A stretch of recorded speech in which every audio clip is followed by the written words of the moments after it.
Saudações! É com imensa satisfação que dou as boas-vindas à sua presença nesta aula. Sinto-me extremamente honrado de discorrer sobre um tema de importância significativa.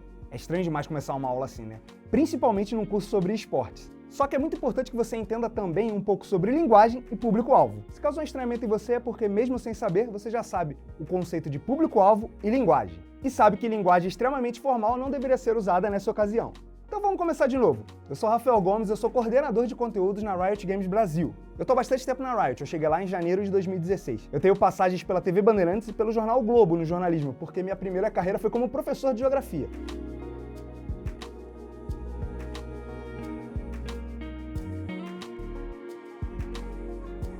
Lá na Riot eu já trabalhei em diversos campeonatos, seja de League of Legends, Valorant, TFT, Wild Rift, tudo que você puder imaginar que a gente tem, eu já trabalhei. A minha carreira como jornalista, eu gosto de dizer assim, ela começou no jornal O Globo quando eu ainda estudava geografia.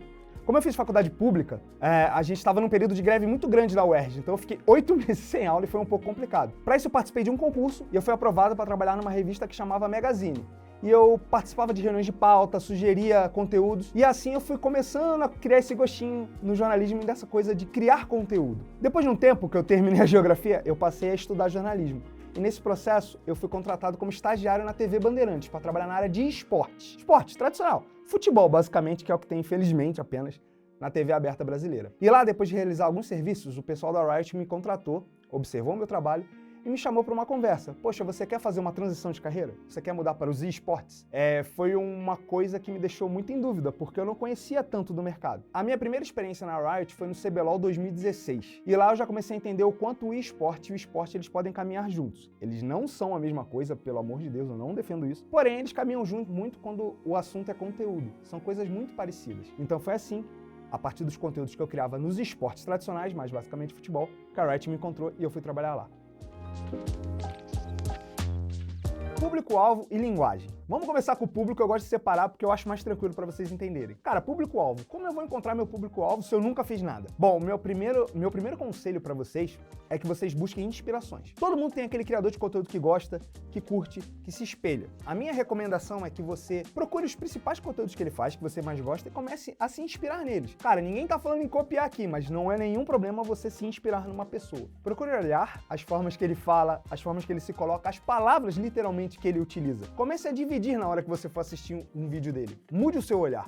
Eu costumo dizer essa coisa do mude o seu olhar, por quê? Porque a gente acaba simplesmente aceitando aquele conteúdo e observando ele de qualquer forma. Mude a sua forma de olhar. Poxa, como ele divide isso? Ele começa por aqui, ele passa por ali e vai até aqui. Se você começa a seriar esse conteúdo do seu criador predileto, fica mais fácil para você entender que caminho você quer seguir.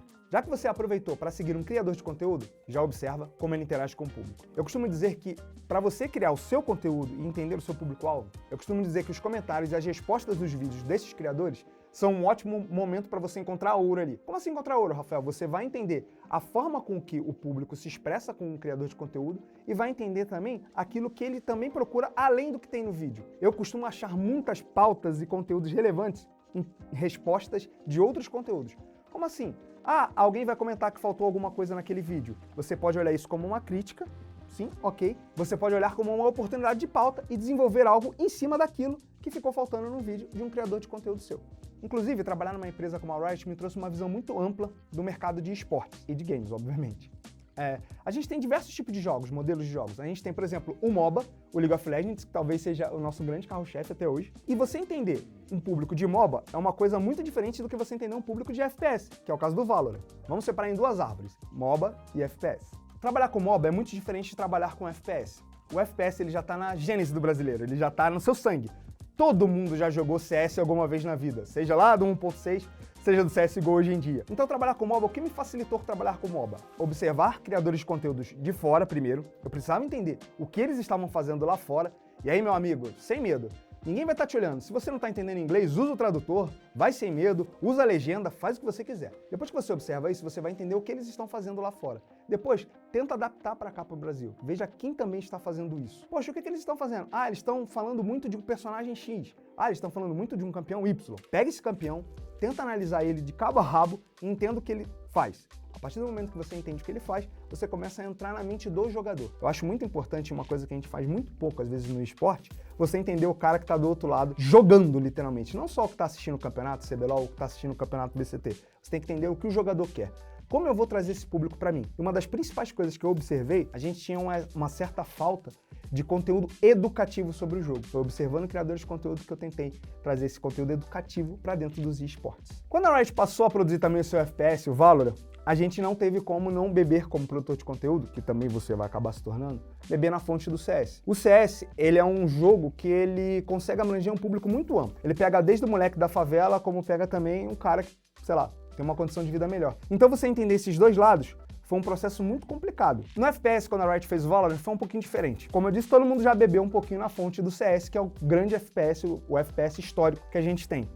Como eu vou fazer o público do CS, por exemplo, assistir Valorant, ou como eu vou fazer o público do Valorant assistir o CS? A gente precisava entender as interseções entre esses dois públicos. Quando a gente criou o Valorant em 2020 e começa a ter esse cenário competitivo, a gente não tem como não mirar em outros exemplos de FPS. Todo mundo mira no CS, obviamente. Eu também gosto muito do Call of Duty. Eu acho que a forma como eles trabalham a liga deles é muito importante. Então observe o que eu estou dizendo aqui. Eu fui mirar na minha concorrência para poder entender quem seria o meu novo público. Quando eu miro na minha concorrência e eu busco referências de lá, eu também não vou pegar simplesmente fazer a mesma coisa que o meu concorrente. Eu procuro as lacunas que eu observo que eles deixaram para poder entender um pouco melhor no que eu tenho que fazer. E é aí que eu costumo dizer que nasce a criatividade. As pessoas têm você sempre tem na sua cabeça, nossa, tem que ser uma pessoa super criativa. Nossa, a criatividade é uma coisa inalcançável, eu tenho que ler inúmeras coisas. Você precisa beber em vários tipos de referência para você alcançar essa tal criatividade. Uma outra coisa muito legal e importante é que todo tipo de rede social hoje em dia, seja TikTok, Instagram e até mesmo o YouTube, que eu costumo chamar de rede social, apesar de muitas pessoas não verem ela desse jeito, elas têm ferramentas nativas de métrica. Observe essas ferramentas, não tenha medo. Ah, mas eu não entendo, Rafa, eu não entendo nada de estatísticas. Cara, você só vai entender se você observar. Em qualquer plataforma que você vai publicar os seus vídeos que você está criando, eles possuem métricas nativas, ferramentas de métricas nativas. Utilize delas, não tenha medo. Ah, Rafael, mas eu não sei mexer nessas ferramentas. Não tenha medo de jogar tutorial no próprio YouTube, por exemplo, e entender como eles funcionam. A partir do momento que você observa essas métricas, você vai entender tempo de retenção, que é algo muito importante para você entender seu público. Quanto tempo ele fica assistindo meu vídeo? Até que ponto ele assiste meu vídeo? Você vai entender literalmente quem é seu público, seja por gênero, classe social, faixa etária. E são coisas muito importantes para que você entenda a forma com a qual você vai falar diretamente com ele. Quando a gente fala de linguagem, você não pode ter medo de mudar a sua rota, literalmente, quando as coisas começam a dar errado. E quando você vai entender isso? Quando você começa a arriscar. Quando você passou a entender um pouco mais seu público, na utilização das métricas que a gente conversou um pouquinho atrás, você pode começar a calcular alguns tipos de rota. E é muito importante que você na hora que você começar a calcular esses tipos de rota, você não tem medo de errar. Se você sabe que o seu público ele é um homem de 25 anos, você vai fazer uma linguagem mais voltada para ele. Vamos voltar, por exemplo, do MOBA e do FPS. O público do MOBA, do League of Legends, basicamente, que é o que eu posso falar, ele aceita um tipo de conteúdo um pouco mais engraçado, um pouco mais leve. Ele precisa que você introduza memes da comunidade, memes do próprio campeonato, por exemplo, do CBLOL nele. Então, quando a gente vai fazer um conteúdo, qualquer tipo de conteúdo sobre o CBLOL, é claro que eu vou colocar uma brincadeira ali, seja com o Robô, jogador da Loud, seja com o Tinoz, também joga na Loud, que o público vai aceitar melhor, ele tem esse conhecimento melhor, ele aceita um pouco mais o humor e a leveza naquilo. Quando a gente vai para FPS, pro Valorant, essa coisa tem que ser um pouquinho diferente. Ele tende a ser um público um pouco mais velho. Os jogadores de FPS, geralmente, pelo amor de Deus, não existem regras fixas. Elas ficam passeando umas com as outras. Ele é um pouco mais velho. Então não é que ele não aceita um texto mais engraçado, um pouco mais de meme, mas ele procura o quê? Um texto um pouco mais analítico. E como eu comecei a entender isso? Foi quando eu comecei a conversar. Conversar com quem, Rafael? Conversar com as pessoas nas redes sociais, observar hashtags que tenham a ver com o seu campeonato. Por exemplo, entra lá na hashtag do CBLOL, inúmeros conteúdos que você pode trabalhar. Entra na hashtag do VST Américas, você vai encontrar inúmeros outros tipos de conteúdo. Então, a forma como as pessoas se colocam nas redes sociais sobre o jogo que você está falando é o melhor caminho para você entender qual o tipo de linguagem que você vai utilizar. Eu posso te garantir que a linguagem formal não é prioridade. Lembrando, no mundo dos esportes.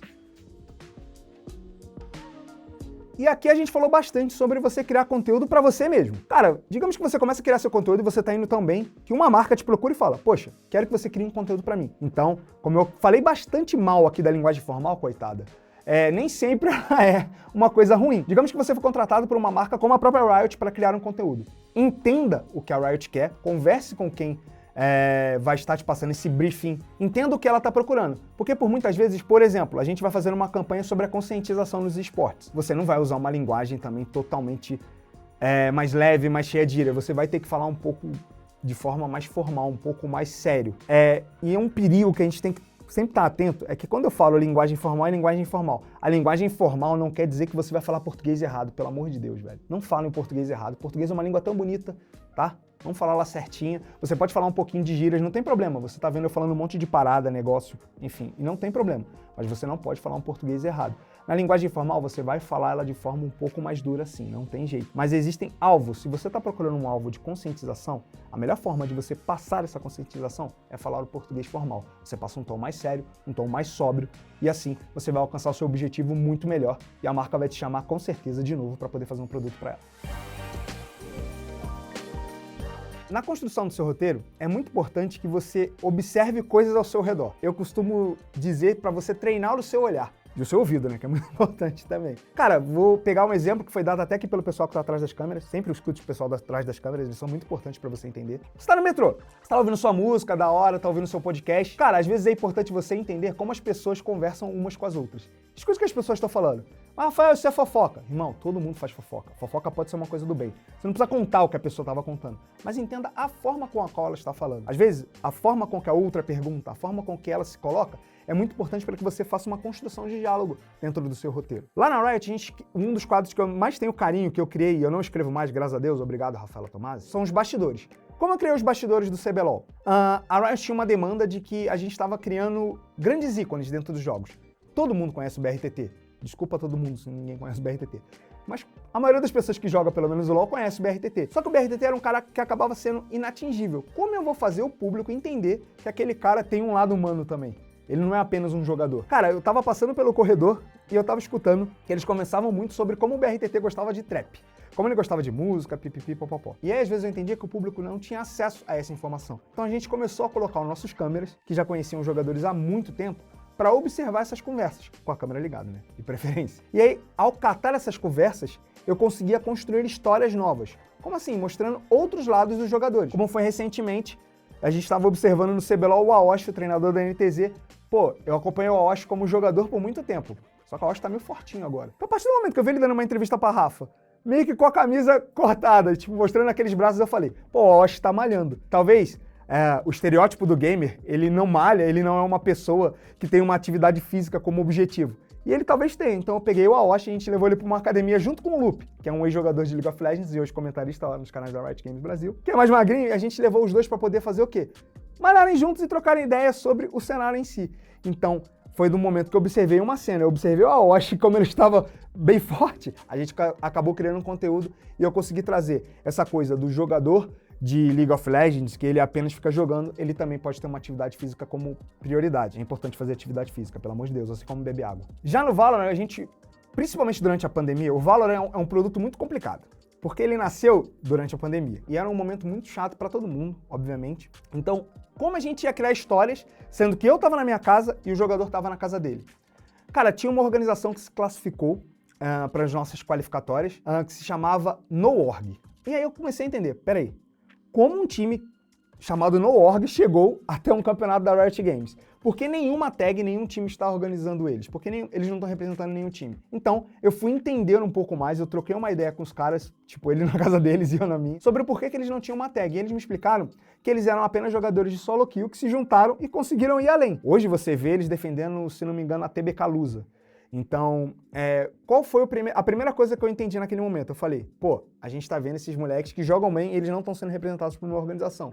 Eu acho que faz parte do meu papel como storyteller, como criativo, contar a história deles para ver se eles conseguem encontrar uma organização. O que eu fiz? Eu conversei com um deles, o Mateuzinho, o jogador de Valorant, ele tá até por aí hoje jogando, e ele contou para mim que, poxa, como ele não tinha uma organização, ele tinha que ser motorista de Uber durante esse período da pandemia, que foi muito complicado. Ele me contou que durante a pandemia o incentivo diminuiu muito, obviamente, porque a gente não tinha tanto conteúdo acontecendo, tava todo mundo em casa, e ele teve que ser motorista de Uber por um período para poder, né, conseguir controlar as contas em casa.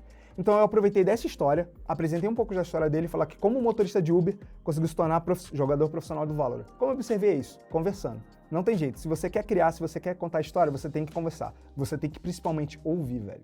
Tipo, escuta as pessoas. Eu sei que é um processo muito difícil no começo. Você vai estar conversando com aquela pessoa e vai tentar entender um pouco da forma que ela fala. Conversando com as pessoas, você vai pegar pequenos detalhes que eles podem se tornar histórias. E aí, você vai ter que adaptar essa história para a linguagem que você quer. Não adianta eu virar e contar a história do Mateuzinho como se fosse a minha tese de jornalismo que eu fiz no mestrado. Eu precisava contar de outra forma. Então eu precisava contar de forma mais leve. Esse tipo de conteúdo, por exemplo, dentro do Valor, foi aceito uma coisa mais leve. A gente brincou sobre as direções do caminho que ele seguiu. Então, observe o que as pessoas falam e escute com atenção. Tem uma frase que eu costumo dizer que conhecimento nunca é inútil. Eu acho que conhecimento ele não ocupa espaço. As pessoas têm essa mania de achar que a nossa cabeça é tipo um HD, tá ligado? Fica tranquilo, a sua própria cabeça ela vai renovando o que serve e o que não serve pra você. Então, eu sempre quis fazer mestrado. Eu sempre quis ir por essa área acadêmica também. Mas eu nunca fui um cara da linguagem formal. Então eu sempre ficava nessa dúvida. Pô, eu vou pra lá, vou me obrigar a falar de certa forma. Beleza, o que eu fiz? Eu peguei um tema informal e transformei ele num tema um pouco mais formal. Eu estudei os memes. E o quanto isso me ajudou no meu trabalho? Foi a partir do momento que eu sentei na academia e comecei a entender textos mais formais que eu comecei a abrir um pouco mais o meu campo de visão. Quando eu fui para a academia fazer o meu mestrado, eu passei a ler autores que eles não necessariamente têm uma linguagem informal. É uma linguagem até, como eu disse, um pouco mais dura. Mas foi a partir da leitura daquilo que eu abri meu campo de visão. Eu fui estudar os memes, e a partir do estudo dos memes, eu entendi várias formas que eu podia utilizar os memes. Então eu tirei de uma experiência formal, que é fazer um mestrado, fazer uma dissertação. É até pesado você falar uma palavra dissertação. Foi a partir do momento que eu usei a minha dissertação para poder falar de coisas mais informais. Foi estudando os memes de forma formal que eu aprendi a utilizar eles na Riot de forma informal. Isso aconteceu até em 2019, então se você observar os nossos vídeos de 2019 para cá, eles usam muito mais os memes, eles entram alguma coisinha para você quebrar. E é muito importante até para você mudar um pouco o ritmo do que você está escrevendo. Às vezes você está escrevendo, aquela coisa está muito densa, está muito pesada. Quebra o ritmo, coloca um meme, coloca uma brincadeira, faz uma cobertura. Eu acho isso muito importante. Muda a forma que você está falando. É ótimo. Os memes são ótimos para você mudar a sua linguagem. Você está falando do ponto A, precisa ir para o ponto B e não tem uma interseção? Coloca um meme no meio, todo mundo vai entender. É uma forma de linguagem, é muito importante. Para terminar, eu sempre gosto de referenciar alguns trabalhos que eu acho importantes para você entender isso tudo que eu falei. Cara, um cara muito bom para vocês seguirem é o André Fran.